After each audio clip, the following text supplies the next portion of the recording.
Now we're going to talk about operators in Elixir. Operators are symbols or special characters that allow us to perform various operations on data. Let's start with arithmetic operators in Elixir.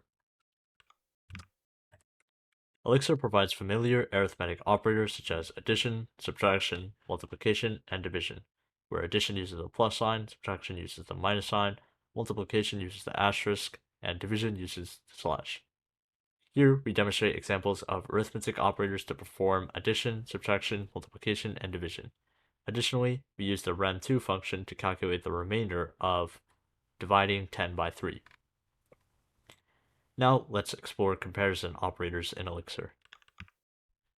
Comparison operators allow us to compare values and evaluate conditions in our code. Elixir provides comparison operators such as greater than or equal to, less than or equal to, equality, and inequality. Here, we demonstrate examples of using comparison operators to evaluate conditions and assign the results to variables. Now, let's explore logical operators in Elixir. Logical operators are used to combine and manipulate Boolean values.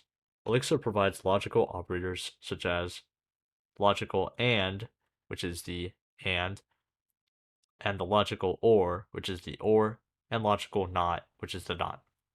Here, we demonstrate examples of logical operators to perform logical operations and assign the results to variables.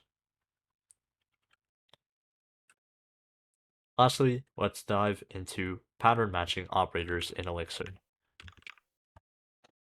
Pattern matching operators allow us to match and destructure values with ease. In Elixir, we use the equals operator for pattern matching. Here, we demonstrate examples of pattern matching operators by matching and assigning values to variables based on patterns.